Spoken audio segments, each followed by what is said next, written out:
Assalamualaikum, selamat sejahtera dan hai semua, anda bersama saya Fatin Soya Cincau.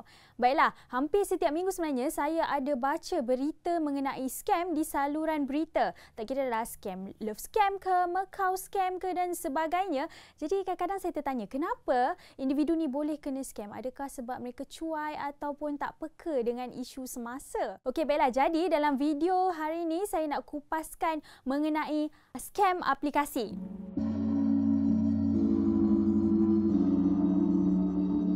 Mungkin ada dalam kalangan penonton saya yang dah dengar dan ada juga yang belum pernah dengar apa scam aplikasi ni. Okey, ia melibatkan mangsa klik pada satu pautan, kemudian muat turun aplikasi bila nak lakukan pembayaran servis ke perkhidmatan apa-apa, tiba-tiba laman web tu error dan duit dalam simpanan kita lesap.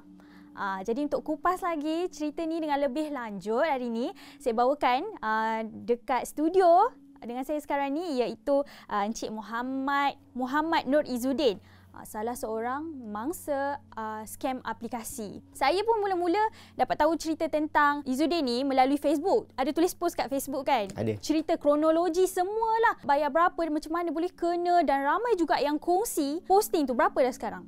20k. Tapi mungkin ada dalam kalangan penonton saya ni yang tak sampai kepada mereka cerita mengenai Izzuddin ni. Okay, jadi hari ni untuk siapa yang belum tahu lagi cerita tentang Izzuddin, boleh tak tolong ceritakan macam mana mula-mula boleh muat turun aplikasi app MyMates, untuk servis cuci rumah kan? Yep. Macam mana mula-mula boleh muat turun dan macam mana boleh hilang pula duit? Cerita dia bermula dengan saya melihat iklan dekat Facebook saya lah. So saya pun rasa macam sangat berminat lah untuk tahu apa cleaning service ni.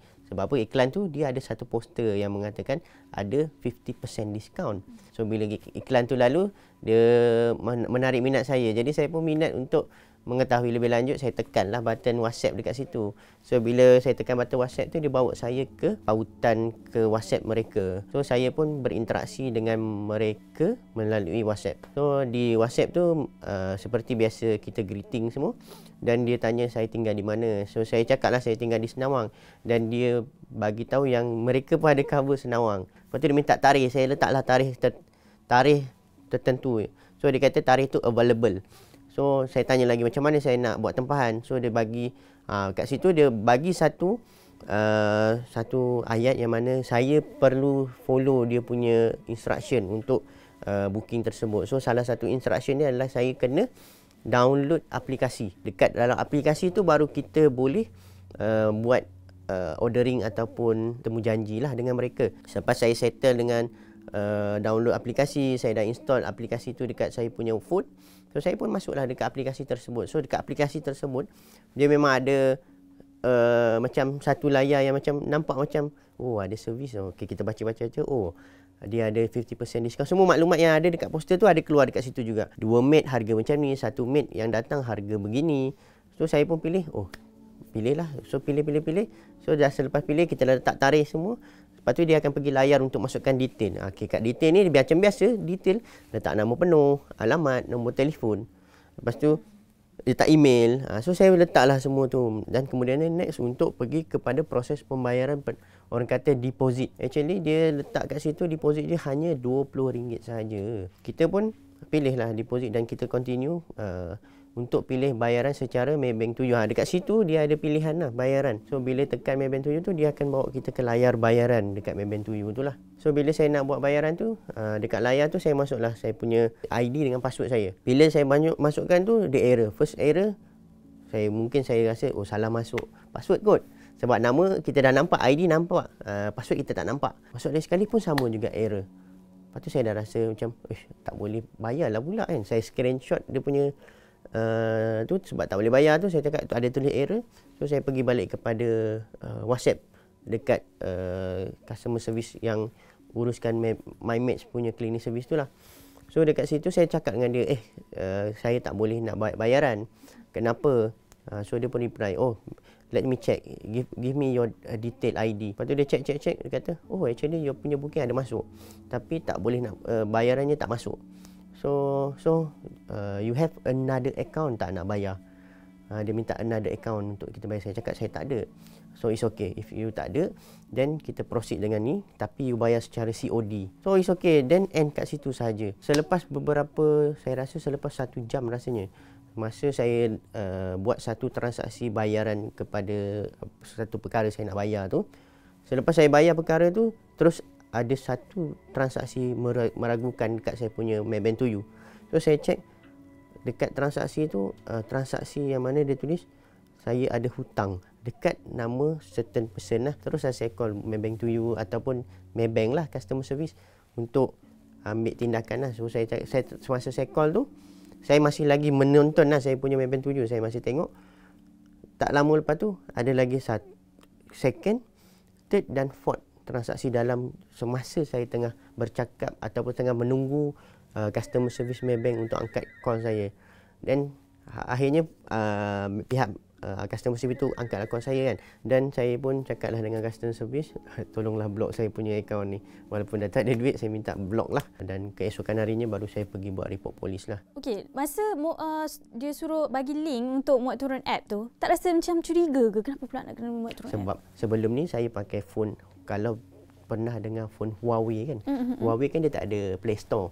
Jadi bila tak ada Play Store ni, saya dah biasa untuk download apps daripada third party. Jadi saya rasa macam benda biasa.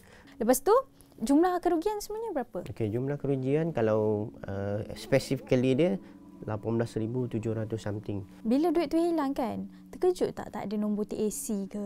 Oh, sangat terkejut. Even saya tak ada terima apa-apa pun permintaan request untuk transaksi, kecuali saya terus dapat notifikasi je. Ada 4 transaksi kan semuanya. Okey, macam saya sendiri fikir, antara transaksi pertama dengan kedua tu kenapalah tak transfer balance tu dekat akaun lain ke ataupun tukar password Maybank to You ke? Ada tak sebab kenapa masa tu? Okey, masa tu yang first transaksi tu saya dah buat panggilan kepada customer service.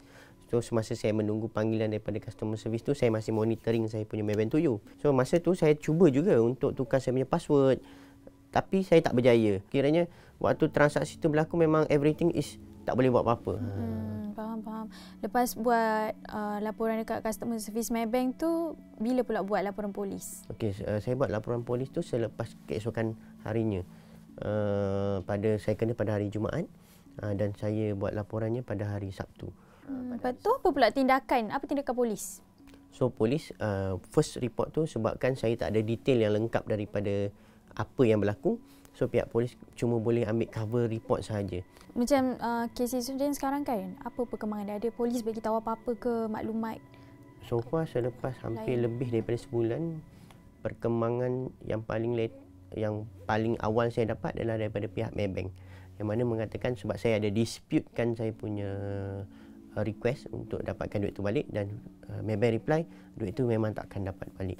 Daripada pihak polis sampai sekarang tak ada lagi lah. Okay, bila dah jadi mangsa ni, boleh tak Izzuddin kongsikan dekat penonton hari ni, apa pengajaran yang boleh diorang ambil dan apa yang diorang perlu peka dengan scam aplikasi ni? So kalau tanya saya, pengajaran pertama adalah kena aware lah. Yang keduanya, kalau tanya saya, actually kena pecah-pecahkan akaun. Ini the best orang kata benda yang boleh dibuat oleh setiap orang lah. Kita jangan letakkan kita punya duit tu dalam satu akaun sahaja. Sebenarnya kenalah susun dengan sebaiknya. Mungkin ni akaun untuk bayar bil, untuk bayar komitmen, untuk bayar ni. Kita separatekan akaun kita. Kalau kejadian yang tak disangka ni, even kita dah cuba dah, macam orang kata dah alert, dah itu, dah ini, still kena juga. Memang kita dah tak boleh buat apa-apa. So at least duit dalam tu mungkin jumlahnya sedikit. Yang kena pun sedikit sebab kita dah alih-alihkan. Untuk mengulas lebih lanjut mengenai isu ini dan ketahui bagaimana penjenayah boleh cipta aplikasi palsu kemudian perdaya mangsa, saya telah berpeluang menemu bual Encik Fatih Kamil, pemangku Ketua Jabatan MyCert dari Cyber Security Malaysia secara dalam talian. Jadi macam mana dia orang hasilkan aplikasi ni? Encik Fatih tahu tak?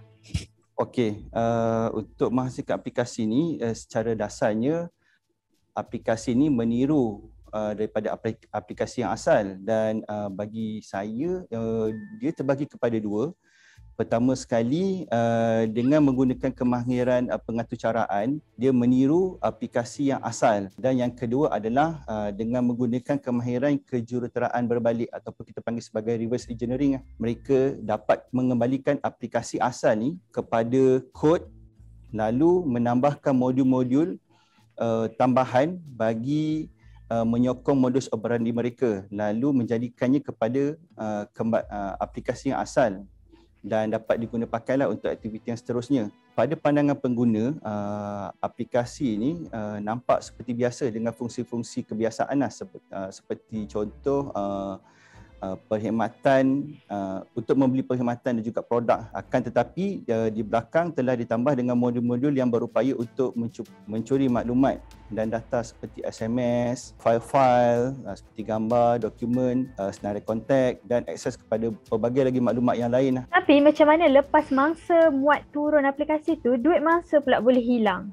Terdapat pelbagai cara yang dikena pasti untuk mendapatkan wang. Pertama adalah setelah pengguna tersebut membuat turun aplikasi kepada peranti mobile pengguna, di dalam aplikasi palsu tersebut mereka menyediakan modul pembayaran atas talian yang palsu yang menyerupai sistem yang asal sebagai contoh FPX, Smallpay, Toyipay.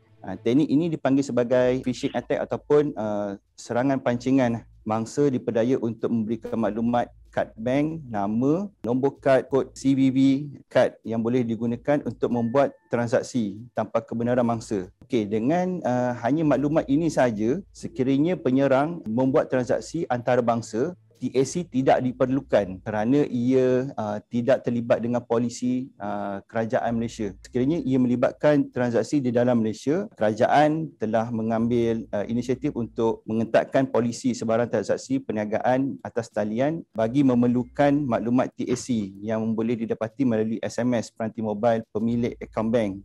Okey, dengan aplikasi palsu ini, aplikasi ini mempunyai akses kepada SMS. Bukan setakat dapat menyalin TAC code tu, malah dia boleh memberhentikan SMS tu daripada pandangan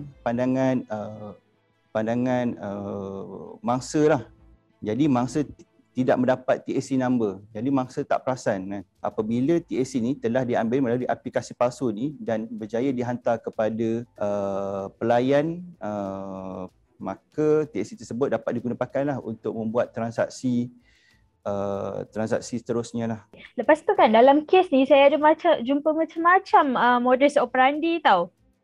Dan Encik Fatih boleh kongsikan tak apa modus operandi yang scam aplikasi ni selalu lakukan? Terdapat pelbagai modus operandi yang digunakan pakai. Yang kami boleh bagi contoh ada dua di sini. Pertama adalah mangsa akan menerima panggilan atau SMS yang seolah-olah daripada bank ataupun agensi penguatkuasa seperti polis, KWSP, LHDN dan sebagainya.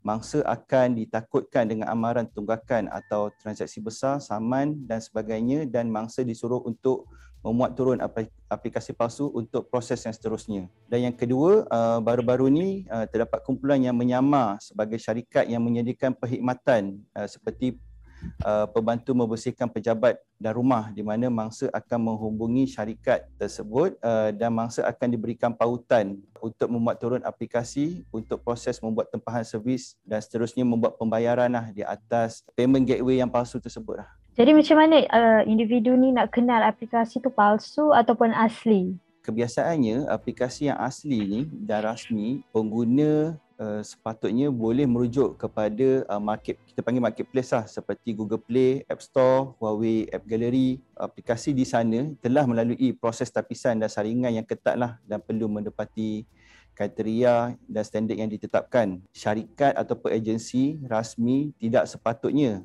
ataupun tidak selalunya memberi pautan web luar bagi memuat turun aplikasi rasmi mereka. Sebaliknya, memberikan rujukan URL aplikasi kepada laman rasmi Google Play ataupun App Store. Aplikasi tu bila buat turun selain dapatkan duit, apa lagi kesan dia dekat individu ataupun device yang mereka guna? Okey, kesan-kesan yang lain adalah apabila aplikasi palsu ni telah berada pada peranti mangsa, penyerang telah pun dapat akses kebanyakannya di dalam peranti mobile. Dan data-data di dalam peranti mobile sebagai contoh adalah yang melibatkan gambar, kontak-kontak dan kenalan mangsa lah. Jadi melalui gambar-gambar, penyerang boleh menggunakan gambar-gambar ini untuk meminta sejumlah bayaran lah kepada mangsa. Sekiranya kalau gambar ni terdedah kepada awam, ia boleh melibatkan maruah mangsa dan juga reputasi mangsa tersebut. Okay, selain cyber security, ada tak pihak berkuasa lain yang terlibat nak kekang masalah ni? Hingga kini pihak Cyber Security Malaysia melalui jabatan saya bekerjasama dengan pihak bank negara lah bagi aplikasi yang melibatkan perbankan. Jadi untuk polis yang melibatkan Macau Scam ada. Yang melibatkan Macau Scam sebelum ni ada kerjasama dengan pihak polis lah untuk cyber security sebagai tenaga pakar untuk membuat analisa kepada aplikasi yang kami terima. Okey, boleh tak Cik Fatih kongsikan langkah-langkah berjaga-jaga untuk masyarakat tak muat turun aplikasi palsu ni dan supaya tak menjadi mangsa? Bagi pengguna, mereka seharusnya pertama sekali adalah sentiasa memuat turun aplikasi peranti mobil daripada marketplace yang rasmi. Sebagai contoh daripada Google Play, Apple Store dan juga Huawei App Gallery. Yang kedua adalah sentiasa dapatkan kepastian daripada pihak yang berkaitan apabila menerima panggilan yang menyamar sebagai agensi ataupun syarikat. Yang ketiga, kami mempunyai laman rasmi MyCert.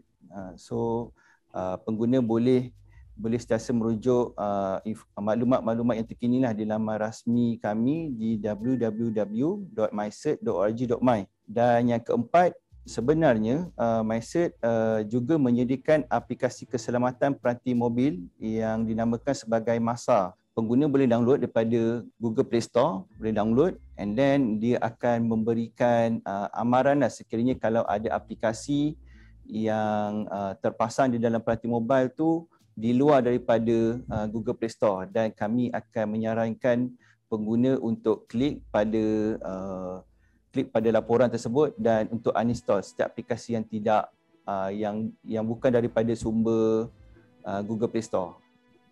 Kalau Apple pula? Apple Store? Setakat ni kami masih lagi di dalam fasa kajian bagi menyediakan aplikasi yang menyokong Apple Store. Okey, baik Cik Fatih. Okey, itu je soalan saya. Okey. Terima kasih Cik Fatih. Okey, baiklah. Dari dua temubual ni, saya dapat simpulkan yang orang ramai perlu hati-hati apabila nampak iklan di media sosial. Tak kiralah iklan tu tawarkan perkhidmatan apa sekalipun, kita kena siasat dulu. Dalam kes ni, mangsa jumpa iklan dekat Facebook. Kemudian, dia berurusan melalui WhatsApp dan dikendaki untuk muat turun aplikasi di luar gedung aplikasi rasmi Play Store. Dekat sini kita dah nampak dah tanda-tanda cubaan untuk scam mangsa. Mangsa juga lakukan pembayaran menggunakan aplikasi palsu tadi tu. Masa lakukan pembayaran lah, maklumat perbankan mangsa dicuri. Lagi takut, mangsa tak terima nombor TAC yang mengatakan ada cubaan pemindahan wang. Tahu-tahu je, duit dah lesap. Jadi ingat tahu, jangan muat turun aplikasi di luar gedung aplikasi rasmi. Selain tu, macam yang Izzuddin cakap tadi juga, wang simpanan kita tu, kita cuba untuk masukkan kepada beberapa bank. Kita bahagikan kepada beberapa bank supaya kalau kejadian macam ni berlaku, tak adalah semua duit simpanan kita hilang. Baiklah, sekiranya anda mempunyai sebarang persoalan ataupun komen, sila nyatakan di bawah. Jika anda mempunyai sebarang pengalaman berkaitan jenayah cyber yang ingin dikongsikan, anda boleh tulisnya di ruangan komen juga untuk kita sama-sama ambil iktibar dan pengajaran. Jumpa lagi. Bye.